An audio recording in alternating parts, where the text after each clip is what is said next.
সেই কালো অধ্যায় আজকে বিদায় নিতে শুরু করেছে, কিন্তু কালো ছায়া এখনো জাতির উপর থেকে যায়নি। আজকের বাংলাদেশ, যে বাংলাদেশটা এখন আমরা দেখছি, এই বাংলাদেশ থেকে 47 থেকে 24 পর্যন্ত আমাদেরকে অপেক্ষা করতে হয়েছে। বাংলাদেশকে এই পর্যায়ে আসতে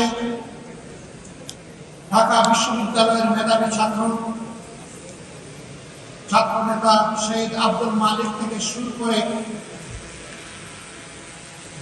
সর্বশেষ বিপ্লবী শরীফ উসমান হাদি পর্যন্ত অনেককে জীবন দিতে হয়েছে। যুগে যুগে দেশের জন্য, দিনের জন্য লড়াই করে যারা জীবন দিয়েছেন, দেশে কিংবা প্রবাসে যেখানেই হোক, মহান রবের দরবারে দোয়া করি আল্লাহ তাদেরকে মর্যাদাবান শহীদ হিসাবে কবুল করুন। আমরা তাদের জীবন এবং রক্তের কাছে ঋণী। তাদের সাথে আরো যারা লড়াই করে আহত এবং পঙ্গুত্ব বরণ করেছেন, আমরা তাদের প্রতি গভীর শ্রদ্ধা নিবেদন করছি। সুপ্রিয় ছাত্র সমাজ, বাংলাদেশ ইসলামী ছাত্র শিবির আজ শুধু একটি সাধারণ ছাত্র সংগঠন নয়, কার্যত 24-এর বিপ্লব পরবর্তী এই সময়ে বাংলাদেশের আপামর ছাত্র সমাজ তাদের অন্তরের ভালোবাসা দিয়ে এই সংগঠনকে গ্রহণ করার মধ্য দিয়ে এই ম্যান্ডেট দিয়েছে আজ ছাত্র শিবিরকে ছাত্র সমাজের অভিভাবকের দায়িত্ব পালন করতে হবে।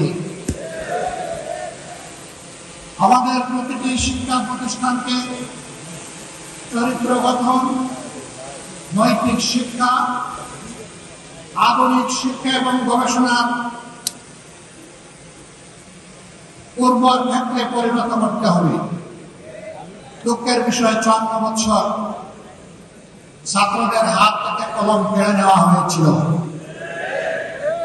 কমলমতি ছাত্রদেরকে বিভ্রান্ত করে তাদের হাতে অস্ত্র তুলে দেওয়া হয়েছিল। শিক্ষা প্রতিষ্ঠানগুলো মিনি ক্যান্টনমেন্টে পরিণত হয়েছিল।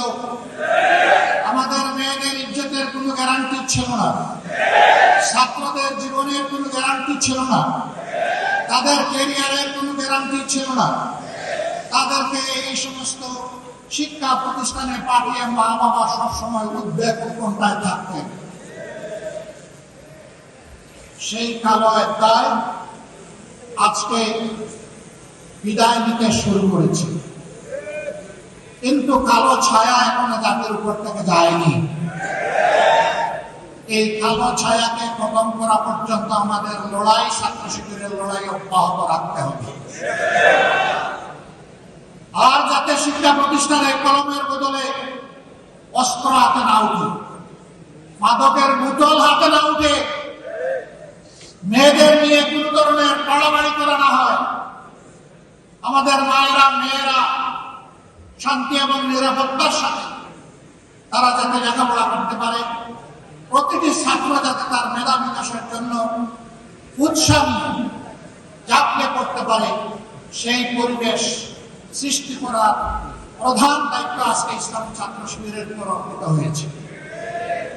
আজ ছাত্র শিবিরের জন্ম হয়েছে এই জন্য যে এরা জাতিকে চরিত্রবান, দেশপ্রেমী, মেধাবী, আগামী দিনের নাগরিক এবং কারিগর তৈরি করে জাতিকে উপহার দেবে। আগামী দিনের দায়িত্ব নেওয়ার জন্য এই ছাত্র সমাজকে আজকে প্রস্তুতি নিতে হবে। আমরা জীবনের একটা পর্যায়ে চলে এসেছি।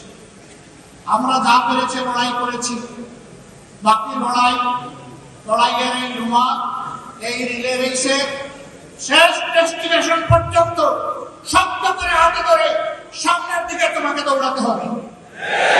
তুমি সেই ছাত্র শিবির। ছাত্র শিবিরের কাছ থেকে মানুষ যদি হতাশ হয়, যাওয়ার বিকল্প কোনো ঠিকানা এখনো তৈরি হয় না। এই ছাত্র ছাত্রীদের রাস্তার ঠিকানায় পরিণত হয়েছে আল্লাহর অশেষ মেহেরবানি। এই সম্মান, এই দায়িত্ব উপলব্ধি করে ছাত্র শিবিরের প্রতিটি কর্মী সমর্থককে নিজেদেরকে গড়তে হবে এবং তার সহপাঠীদেরকে গড়ার জন্য দায়িত্ব